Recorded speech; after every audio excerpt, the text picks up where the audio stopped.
지난주에 저희가 영과 진리로 드리는 예배에 대해서 나누었죠.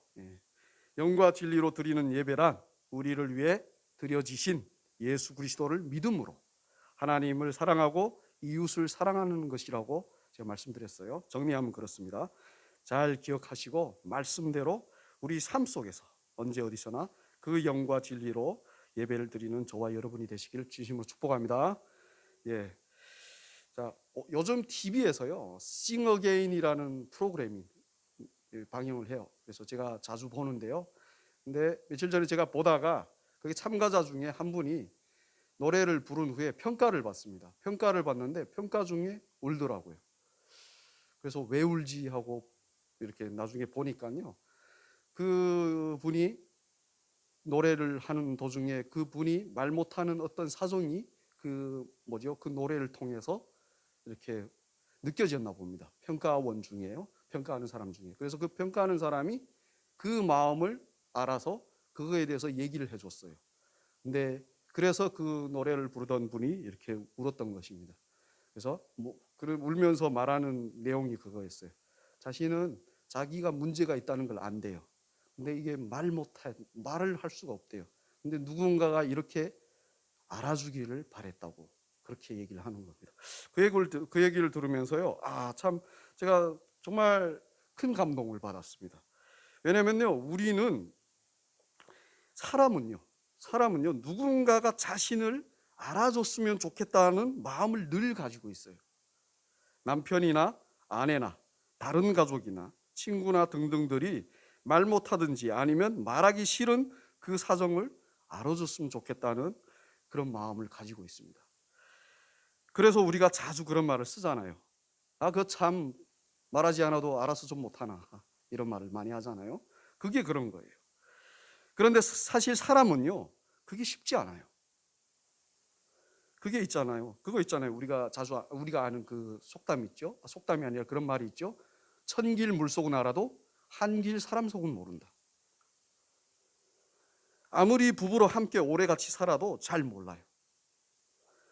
그런데 말하지 않아도 심지어 말 못하는 나의 사정을 누군가가 알아준다면 그것만큼 큰 감동이 없습니다. 제가 마스크를 좀 벗을게요. 우리가 요즘 살펴보는 사마리아 여인이 그렇습니다. 평생 그 누구도 그녀의 그 힘든 사정을 몰랐어요. 그리고 관심도 없었고요. 그런데 그녀는 그녀의 그 모든 것을 알아주시는 예수님을 지금 만나는 겁니다. 그녀의 말 못하는 힘든 삶과 그녀가 가장 궁금해하는 신앙에 관련된 모든 것을 알아주시는, 그리고 알려주시는 예수님을 만난 것이죠. 그녀는 예수님에 대해 긴가민가하니 그렇게 말합니다. 오늘 말씀에서 그리스도가 오면 그 모든 것을 알려줄 거라고 말합니다. 그러자 예수님께서 자신이 바로 그 그리스도라고 하시죠. 사실 그리스도는 이 이스라엘의 민족이 오랫동안 기다려온 하나님의 은혜이고 하나님의 구원자입니다. 그가 오심으로 모든 고통과 슬픔에서 해방되고 영원한 평안과 기쁨과 그 자유가 시작이 되는 거예요. 그래서 그렇게 애타게 기다린 겁니다. 마치 언젠가는 돌아올 남편을 기다리면서 아리랑을 부르던 우리 민족의 여인들처럼 그렇게 그리스도를 기다렸던 겁니다. 우리도 마찬가지입니다. 그 누구도 우리의 말 못하는 사정을 알아주지 못해요. 우리는 기대하지만 알아주지 못해요. 남편도 아내도 부모도 모두 우리를 알아주지 못합니다. 오직 예수님만 우리를 아세요. 그리고 그분이 우리의 모든 사정을 알아주시고 그거를 도와주실 수 있습니다. 그런 그분이 이미 오셨어요. 이미 오셔서 우리에게 두 손을 벌리고 계십니다. 너 옆에 있다. 그 예수님을 오늘도 말씀으로 만나시길 진심으로 축복합니다. 그렇게 자신의 모든 것을 아시는 예수님을 그리스도로 알게 된 사마리아 여인은 자신의 갈증을 채워주던 도구인 그 물동이를 버려두고 미친 듯이 자기 동네에 뛰어가서 사람들에게 자신이 만난 그리스도를 전합니다. 여기서 물동이를 버려두고 간다는 것은 예수님을 만남으로 그녀는 자신의 갈증을 해결했다는 거예요. 끝이 없는 자신의 영혼의 갈증을 영생이라는 소망으로 채웠다는 의미입니다. 사람은요, 그 영혼의 갈증 때문에 생긴 수많은 해로운 습관들이 있습니다. 그렇죠? 술, 담배, 도박, 게임 등등 우리를 중독되게 하는 것들이 바로 우리 영혼의 갈증 때문에 생겨난 습관들입니다. 그런데 의무를 의지하여 그 영혼의 갈증을 해결하려고 했던 사마리아 여인은 그 영혼의 갈증이 예수님으로 채워지니 그 물동이를 과감하게 버려두고 달릴 수 있는 겁니다. 더 이상 그것에 목매지 않아요. 우리도 마찬가지입니다. 예수님이 주시는 그 생명과 사랑에 우리의 심령의 갈급함이 채워지면 우리는 더 이상 이 세상의 어떤 것에 목매지 않아요. 요즘 다들 핸드폰에 빠져 있습니다. 그렇죠? 정말 심해요. 계속 들고 있어요. 필요 이상으로. 저도 그러거든요. 제가 어느 날 밤에요, 너무 심심해서 핸드폰을 뒤적이다가 그런 느낌이 들었습니다. 마치 뭐 좋은 것이 나오지 않을까 해가지고 쓰레기통을 계속 뒤적이면서 한숨을 내쉬는 밤고양이 같은 그런 느낌을 받았어요. 제 스스로에게. 계속 뒤지는 거예요. 핸드폰. 무언가 나오지 않을까. 나의 이 갈급함을 채워줄 무언가 나오지 않을까. 무언가 재밌는 것이 없는가. 무언가 자극적인 것이 없는가. 계속 뒤지는 거예요. 사실 우리가 핸드폰으로 보는 모든 것들은 대부분 돈, 권력, 정욕, 쾌락, 그리고 고통에 대한 것들이에요. 다 인간의 채워지지 않는 영혼의 갈증을 해소하려고 있는 것들인데 그것들을 접하면 접할수록 갈증만 더 커지면 커졌지, 더 깊어지면 깊어졌지 해소가 잘 안 됩니다. 그렇다고 핸드폰을 보지 말라는 것은 아닙니다. 요즘 시대에 필요하잖아요.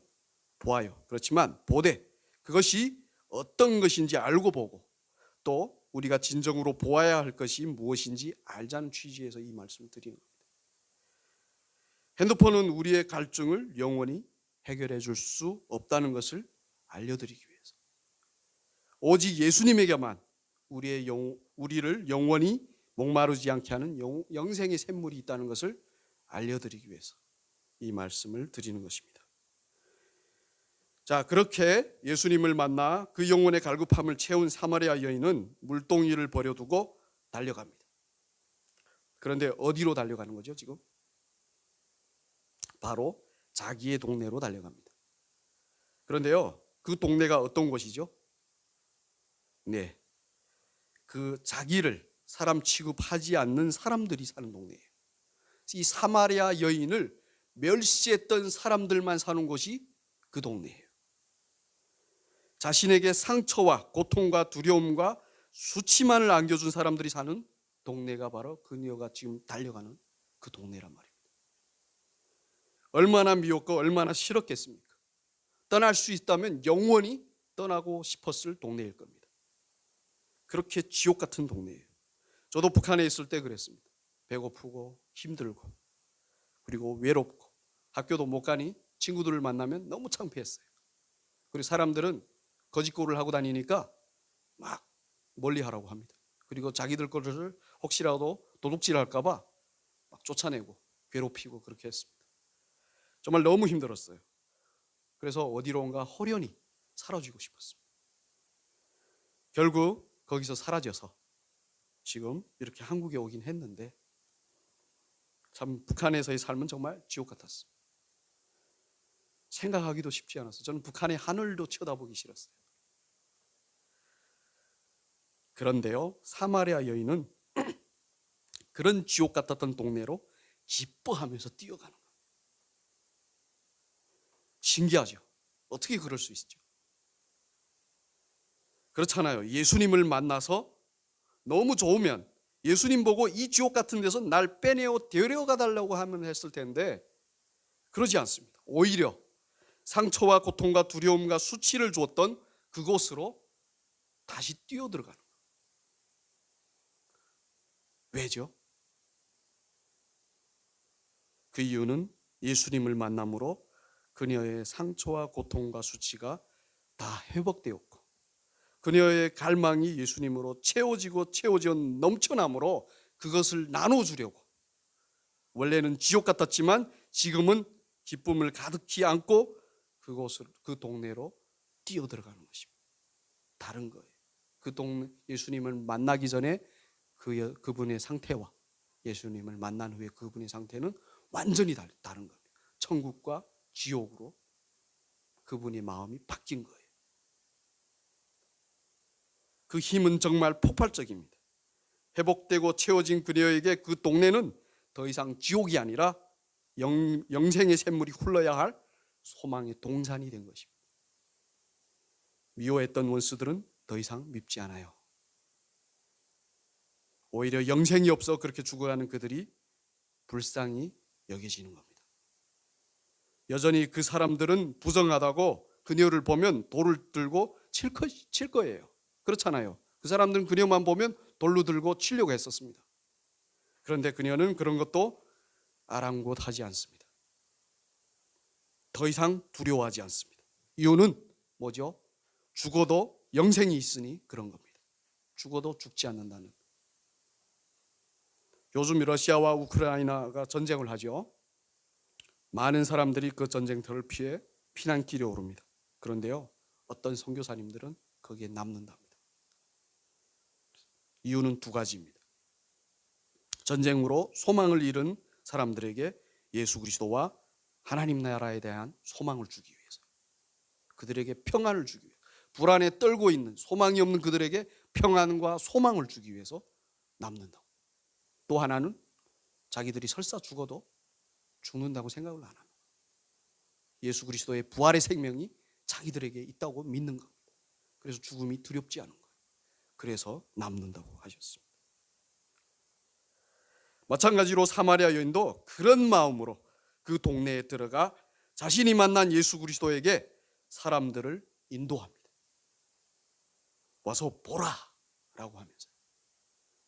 사실 아까도 말씀드렸지만 사람들은 종교적으로 그리스도를 기다려왔어요. 그런데 그렇게 모두가 기다리던 그리스도를 그 여인이 자기가 만났다고 하는 겁니다.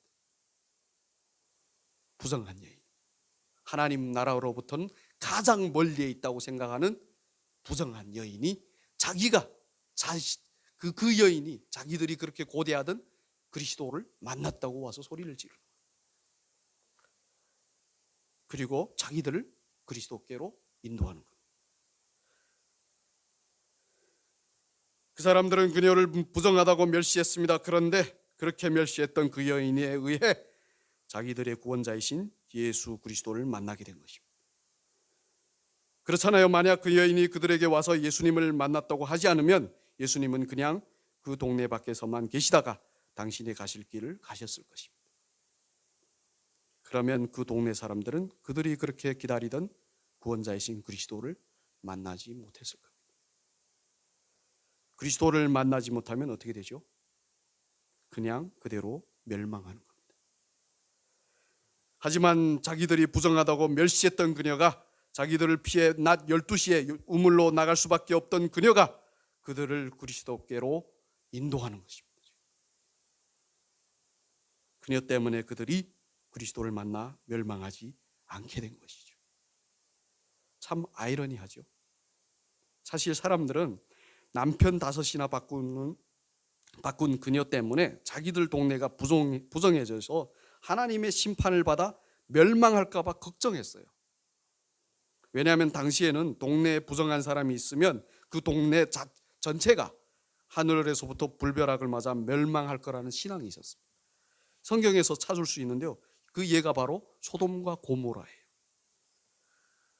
하나님께서 하늘에서 불을 떨구셔서 죄인들이 많은 소돔과 고모라라는 도시를 심판하셨습니다. 그걸 알고 있기에 사람들은 그 심판을 받지 않기 위해 그 부정한 그녀를 그 동네에서 쫓아내려고 했을 겁니다. 그래서 맨날 보면 멸시하고 손가락질하고 돌을 들어 치려고 했던 것입니다. 빨리 나가라고. 그런데 반전이 일어난 거죠. 그런 그녀에 의해 그들이 오히려 그리스도를 만나 멸망이 아닌 구원을 받게 된 것입니다. 그 사람들에게 그 여인은 그리스도를 만나는 통로인 것입니다. 멸망이 아닌 구원을 받는 통로란 말입니다. 그녀가 아니면 그들에게는 소망이 없었을 겁니다. 그녀 때문에 살게 된 것이죠. 그녀 때문에 그 동네 사람들은 천국의 백성이 되어 그 영원한 생명과 평안과 기쁨을 얻게 된 것입니다. 참 하나님은요, 정말 대단하세요. 사람들이 멸시했던 그 사람을 통해 하나님 나라가 사람들에게 임하게 하십니다. 예수님이 그렇잖아요. 모든 유대인들은 그리스도로 오신 예수님을 무시하고 멸시했습니다. 결국에는 십자가의 죄인이라고 십자가에 못 박아 죽였습니다. 그런데 그 예수가, 그 십자가가 그들을 구원하는 유일한 길이요 진리요 생명인 것이에요. 참 성경은 정말 재미있습니다. 왜냐하면요, 하나님의 사랑과 은혜는 이래도 이래야 되고 저래야 되는 인간의 그 상식을 한 번에 그냥 허물어 버려요. 상식적으로 맞지 않잖아요. 인간의 상식은 우리가 인정하는 그 사람이 우리의 구원자란 말입니다. 근데 하나님은 아니에요. 너희들이 멸시하는 그 자를 들어서 우리의 구원자로 세우시는. 참 하나님의 도는 우리 인간의 상상과 전혀 다릅니다. 그걸 우리가 알아야 돼요. 그걸 아는 게 지혜예요. 이 세상을 살아가는 데.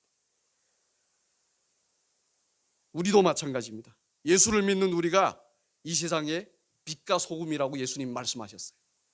이 세상은 우리를 통해 예수 그리스도를 만나고 하나님 나라에 들어갈 수 있는 것입니다. 세상이 아무리 기독교를 비방한다 해도 그들을 멸망해서 구원할 수 있는 유일한 길은 바로 우리가 믿는 예수 그리스도밖에 없다는 것입니다. 그러니 예수 믿는 우리를 보잘것없다고 생각하지 마십시오. 이 세상이 우리를 통해 구원받고 모든 사람들이 우리를 통해 하나님의 백성이 되고 하나님의 그 평안과 기쁨을 누릴 수 있다니까요. 이 세상에 누가 그걸 주겠습니까? 우리밖에 없잖아요. 예수님을 통해 주어지는 그 하나님 나라를 우리를 통해서만 들어갈 수 있는 거지 않습니까? 세상 사람들은 미련하다고 하겠지만 그 하나님은 그 미련한 것을 통해서 사람들을 구원하신 하나님의 백성을 만들어 가신, 이 얼마나 대단한 일입니까? 요즘 세상을 보십시오. 지구온난화와 병과 전쟁으로 그리고 경제 붕괴로 점점 멸망을 향해 내리달립니다. 과연 무슨 소망이 있겠습니까? 우크라이나에서 지금 전쟁을 하는데 그 피난민들의 얼굴을 보십시오. 아무 소망이 없어요. 하지만 우리는 다릅니다. 영원한 생명과 평안과 기쁨이 있는 하나님 나라가 우리에게 있습니다. 이걸 꼭 믿으셔야 돼요. 그것이 우리의 소망입니다. 그리고 우리의 소망이 바로 멸망으로 내달리는 이 세상의 유일한 소망이기도 합니다. 그 소망을 줄 수 있는 유일한 존재들이 바로 우리라는 것입니다. 우리 교회라는 것입니다. 그걸 우리가 확신하시길 진심으로 바랍니다. 저 북한도 원래는 지옥 같아서 뛰쳐나왔지만 예수 그리스도를 믿는 우리에게는 그 영원한 생명과 기쁨이 있기에 언제나 그 생명과 기쁨을 전하려고 우리가 기쁨으로 다시 들어갈 수 있는 것이에요. 더 이상 지옥이 아니에요. 그것은. 사실 저는 그날을 손꼽아 기다리고 있습니다. 이제는 북한이 더 이상 지옥으로 보이지 않아요. 오히려 영원한 생명과 평안과 기쁨이 흘러야 할 소망의 동산으로 보일 뿐입니다. 그래서 이제는 북한의 하늘만 바라보면서 기도를 해요. 예전에는 북한의 하늘조차도 보기 싫었거든요. 지금은 그 하늘이 어찌 그리 아름다운지 소망하고 사랑하면서 말입니다. 그렇게 우리 모두가 이 땅에 그 영원한 생명과 소망을 주는 하나님의 축복의 통로가 되시길 진심으로 축복합니다. 계속 말씀을 이어서 봅시다. 사마리아 여인이 그렇게 동네 사람들을 예수님께로 인도하는 동안 제자들이 예수님께 돌아와서 드실 음식을 드립니다. 그런데 예수님께서 제자들에게 내게는 너희가 알지 못하는 먹을 양식이 있느니라 라고 하십니다. 이에 제자들이 누가 드렸는가? 라고 합니다. 예수님의 말씀을 이해 못했죠. 그러자 예수님께서 34절부터 38절까지 해서 이렇게 말씀하십니다. 우리 한번 다 같이 읽을까요? 34절부터 38절까지요. 예수께서 말씀하시되 나의 양식은 나를 보내신 이의 뜻을 행하며 그의 일을 온전히 이루는 이것이니라. 너희는 넉 달이 지나야 추수할 때가 이르겠다 하지 아니하느냐. 그러나 나는 너에게 이르노니 너희 눈을 들어 밭을 보라. 휘어져 추수하게 되었도다. 거두는 자가 이미 삭도 받고 영생에 이르는 열매를 모으나니 이는 뿌리는 자와 거두는 자가 함께 즐거워하게 하려 함이라. 그런즉 한 사람이 심고 다른 사람이 거둔다 하는 말이 옳도다. 내가 너희로 노력하지 아니한 것을 거두러 보내었노니 다른 사람들은 노력하였고 너희는 그들이 노력한 것에 참여하였느니라. 아멘. 누가 음식을 드렸냐라고 하면서 예수님의 말씀을 이해 못하는 제자들에게 예수님은 나의 양식은 너희들이 생각하는 먹는 음식이 아니라 바로 하나님의 뜻을 행하며 그분의 일을 온전히 이루는 것이라고 하십니다. 예수님의 양식은요, 바로 멸망의 자녀들을 하나님의 자녀로 구원하는 것입니다. 그리고 또 그것을 위해 자신의 십자가를 지시고 다시 부활하시며 그 일을 이루시는 거예요. 그게 바로 예수님이 드시는 양식이에요. 그것이 바로 예수님이 이 땅에 오신 목적입니다. 이 세상은 자기들의 배를 위해 그 욕구 만족을 목적으로 살지만 예수님은 사람들을 영생으로 구원하시는 것이 목적이시란 말입니다. 그게 예수님의 양식이에요. 예수님께서는 우리에게 바라시는 것이 단 하나도 없어요. 그냥 영생과 평안과 기쁨을 주시는 예수님을 믿기를 바라십니다. 그냥 믿기를 바라십니다. 더 다른 것이 없습니다. 이어서 그런 제자들에게 예수님께서 추수를 비유하여서 하셔서 말씀하셨는데요. 추수할 때가 되었다라고 하시는데, 그런데 이 추수의 비유는요, 심는 자와 거두는 자가 나옵니다. 그러시면서 제자들에게 너희는 노력하지 않은 것을 거두러 보냈는데 다른 사람들의 노력한 것에 참여하게 하기 위함이라 라고 하시죠. 이를 들으면 거두는 자가 날로 먹는다는 생각이 들 겁니다. 그렇잖아요. 심지도 않고 수고하지도 않았는데 그냥 가서 홀라당 거두기만 하는 거예요. 사실 이것은요, 우리가 대체로 심는 자가 수고하여 거두기까지 한다고 생각하기 때문이에요. 하지만 예수님께서는 심는 자나 거두는 자가 다 함께 기뻐한다고 하십니다. 하나님 나라의 추수는요, 내가 심고 내가 거두는 것이 아니에요. 누구는 심고 누구는 거두지만 하나님 나라의 추수는 심는 자나 거두는 자나 모두의 추수이고 모두의 기쁨이라는 것입니다. 그래서 교회는요, 심기도 하고 거두기도 하는 것입니다. 내 성도요, 네 성도요 하면서 하면 안 된다는 거예요. 내 성도, 네 성도 없다는 거. 다 하나님 나라의 열매라는 겁니다.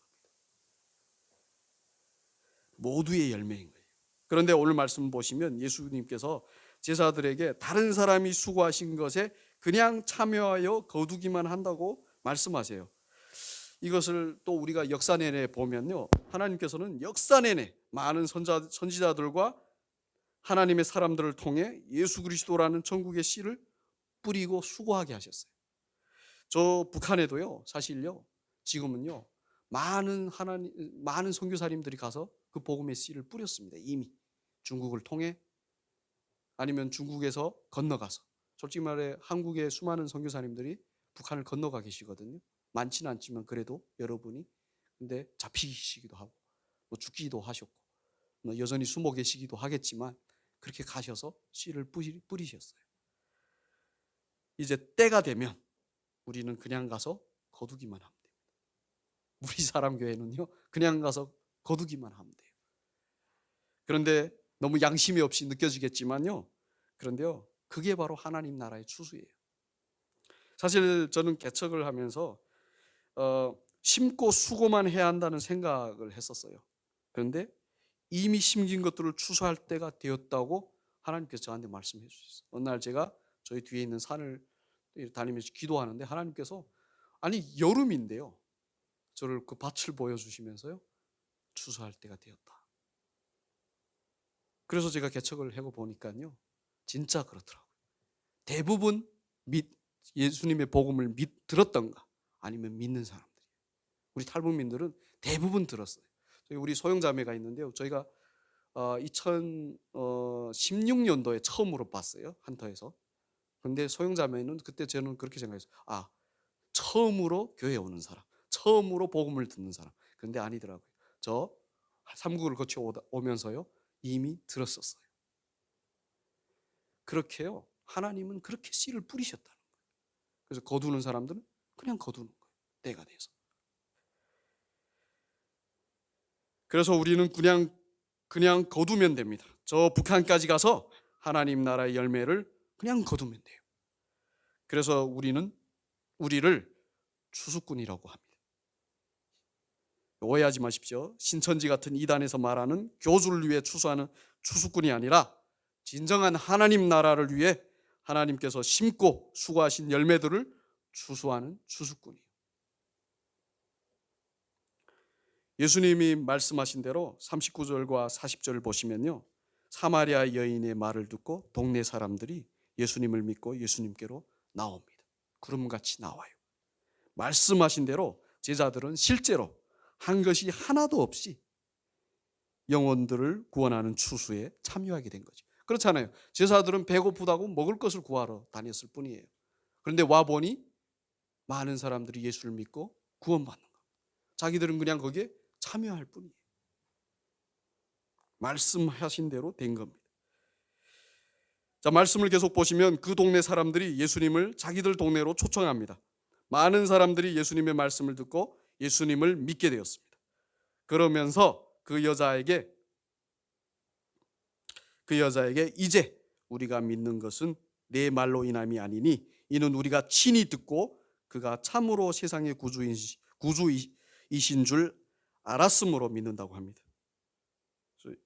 로마서 1장 17절에서는요, 복음에는 하나님의 의가 나타나서 믿음으로 믿음에 이르게 한다라고 말씀합니다. 마찬가지로 사람들은 그 여인의 말을 믿고 예수님께 나와 예수님을 친히 만나고 예수님이 진정한 구주라는 것을 알므로 믿게 된 것입니다. 우리도 마찬가지입니다. 제가 이 강단에서 말씀으로 여러분에게 선포한 예수 그리스도를 여러분들이 믿게 되면 여러분들은 반드시 여러분들의 예배에서, 인생에서, 삶에서 그 예수 그리스도를 인격적으로 만나게 될 겁니다. 그렇게 만난 예수 그리스도, 그렇기 때문에요, 말을 듣고 믿는 것이 아니라 그냥 믿는 거예요. 왜냐하면 예수님을 인격적으로 만났기 때문에. 그 믿음은요, 절대로 변함없는 믿음, 만나고 믿는 믿음. 왜냐하면 말로만 듣던 살아계신 예수님을 직접 만났기 때문이죠. 저도 그런 인격적인 만남이 없으면 이렇게 목사까지 되지 못해요. 예수님을 직접 만났기 때문에 그분에 대해 의심한 적이 단 한 번도 없습니다. 물론 이 뜻입니까 저 뜻입니까에 대해서 의심들은 하지만 그분의 존재 자체, 그분이 나와 함께 계신다는 그 자체는 흔들림이 없어요.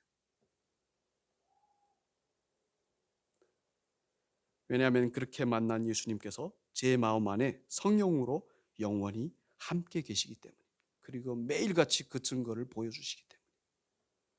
그러니 여러분들도 예수님을 인격적으로 여러분 마음 안에서 실제로 만나시기를 축복합니다. 그런 만남은 절대로 변하지 않습니다. 세상이 무너져도 의심하지 않고 예수님을 믿습니다. 왜냐하면 예수님이 실제이고 그분이 약속한 하나님 나라가 실제로 우리 안에 있기 때문에. 결론 짓겠습니다. 사마리아 여인은 자신의 비참한 삶과 신앙에 대해 회의를 느꼈습니다. 더 이상 소망이 없었습니다. 그런 그녀에게 예수 그리스도가 찾아오셨습니다. 그녀의 아픔과 슬픔과 수치와 두려움을 알아주시고 그녀에게 영생의 소망을 주셨습니다. 그렇게 예수님을 만나 큰 은혜를 받은 그녀는 자신을 괴롭게 했던 동네에 들어가서 예수님을 전합니다. 사람들을 예수님께로 인도하는 거죠. 사람들은 자기들을 멸시했던 그녀 때문에 예수님을 만나 구원받습니다. 우리도 마찬가지입니다. 우리의 모든 것을 알아주시고 우리의 예배가 되고 삶이 되시는 예수 그리스도를 만나야 합니다. 그랬을 때 비로소 그분이 우리의 모든 것을 알아주시고 우리의 모든 것을 회복시켜 주시고 그리고 우리에게 그 영원한 생명과 평안과 기쁨을 주십니다. 그랬을 때 우리가 비로소 우리가 만나는 사람들에게 그 예수 그리스도를 전할 수 있는 거예요. 우리가 만나지 않고는 절대로 전할 수 없습니다. 우리가 먼저 만나야 돼요. 우리가 만나면 우리의 마음이 완전히 다를 겁니다. 그래서 그 예수 그리스도와의 만남을 소망하여 다른 사람들도 예수 그리스도를 믿게 함으로 천국의 백성을 되게 하는 우리가 되기를 진심으로 축복합니다. 기도하겠습니다. 하나님 아버지 감사합니다. 말씀을 통해 우리가 알게 되었습니다. 우리가 바로 사마리아 여인입니다. 우리에게는 소망이 없었습니다. 소망이 있어도 그 소망은 이 세상의 소망이었습니다. 잠시 있다 없어지는 것들이었습니다. 그런데 우리가 예수님을 만남으로 그 영원한 생명과 평안과 기쁨이 있는 그 소망을 가지게 되었습니다. 주님, 만약에 우리가 아직 그것이 없다면 주님 저희에게 친히 오셔서 저희를 만나 주셔서 그 소망을 우리에게 주시옵소서. 그리하여 우리가 그 소망을 들고 이 세상에 나가 이 세상에 소망이 없는 많은 이들에게 그 소망을 심어주어서 그들이 그 소망으로 말미암아 다시 살아나게 천국의 백성으로 구원되게 하나님 인도하여 주시옵소서. 이 모든 것을 우리 주 예수 그리스도의 이름으로 기도드립니다. 아멘.